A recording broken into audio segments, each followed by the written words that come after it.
문재인 대통령의 취임 4주년 연설에 여야는 엇갈린 반응을 내놨습니다. 민주당은 문 대통령의 위기 극복 의지에 환영의 뜻을 밝혔고 국민의힘은 국민의 인식과 동떨어진 자화자찬 연설이라고 비판했습니다. 국회 연결해서 자세한 내용 들어보겠습니다. 차정윤 기자. 네, 국회입니다. 네, 문 대통령 연설에 대한 여야 반응 극명하게 엇갈렸죠? 네, 그렇습니다. 더불어민주당 지도부는 당 대표실에 함께 모여 문 대통령의 취임 4주년 연설을 함께 지켜봤습니다. 민주당은 문 대통령이 남은 임기 1년 동안 부동산과 방역과 같은 민생 정책에 대해 강한 의지를 보여준 데 대해 환영의 뜻을 표했습니다. 그러면서 정부 정책 기조에 당이 뒷받침해야 한다는 데 공감했습니다. 반면 국민의힘은 논평을 통해 문 대통령의 연설이 자화자찬뿐이라며 혹평했습니다. 실패한 소득 주도 성장 정책과 공공주도 주택 공급 대책, 한반도 평화 프로세스 등에 대한 인식 차이가 국민의 눈높이와 너무 다르다는 겁니다. 그러면서 문 대통령이 언급한 정부의 성과도 희망사항을 말하는 것인지 분간이 가지 않는다면서 경제 성장 지표 역시 온전히 민간에서 해낸 것이라고 설명했습니다. 국민의힘은 또 이제 남은 1년이라도 야당과 국민의 목소리에 귀를 기울이고 과감히 정책 재검토를 해야 한다며 국정 대전환의 필요성을 호소했습니다. 네, 오늘이 임혜숙, 노형욱, 박준영 장관 후보자 3명에 대한 청문보고서 채택 마감 시한인데요. 이 상임위원회 일정이 잡혔습니까? 네, 아직입니다. 오늘 오전 10시 반부터 30분가량 한병도 추경호 여야 수석 원내부대표가 만나 협상을 벌였지만 결국 입장 차이를 확인하는 데 그쳤습니다. 장관 후보자에 대한 청문 보고서 채택과 김부겸 국무총리 인준 문제, 그리고 법사위원장 문제 등 여러 가지 현안을 한꺼번에 펼쳐놓고 논의를 했는데요.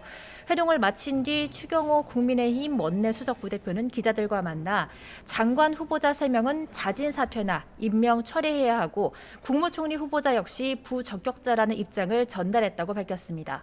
한병도 더불어민주당 원내수석 부대표 역시 총리 인준안 처리를 위해 국회 본회의를 열자고 국민의힘에 제안했지만 여러 현안이 얽혀있는 만큼 함께 논의해야 한다는 답변을 들었다고 설명했습니다.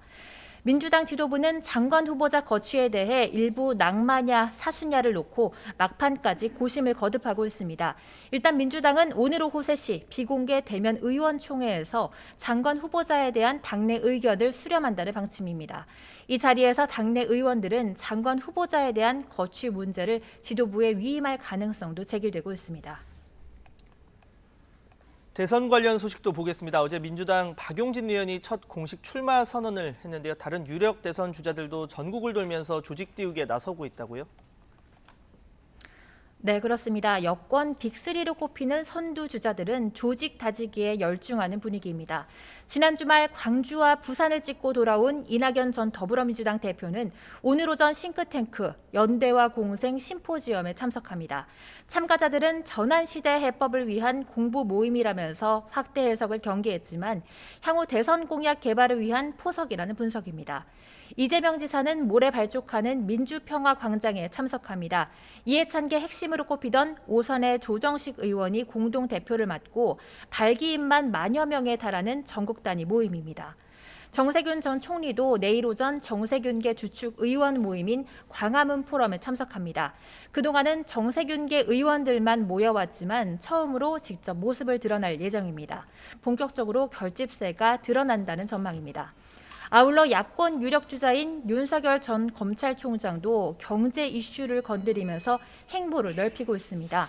문재인 정부 4주년을 앞두고 한국자영업연구원장을 만나 문재인 정부의 소득주도 성장을 비판했습니다. 최저임금 인상과 주 52시간의 최대 피해자는 자영업자이고 이 자영업자는 국가의 기본인 두꺼운 중산층을 만드는 핵심이라는 점을 강조한 것으로 알려지면서 중도층의 지지를 염두에 둔 발언이라는 해석입니다. 윤 전 총장은 그동안 외교와 노동, 복지 등 거대 담론을 놓고 이른바 대권 수업을 해오고 있었는데 소득주도 성장론과 같은 현 정부의 핵심 정책에 대해 앞으로도 자신의 입장을 계속해서 밝힐 것으로 예상됩니다. 지금까지 국회에서 YTN 차정은입니다.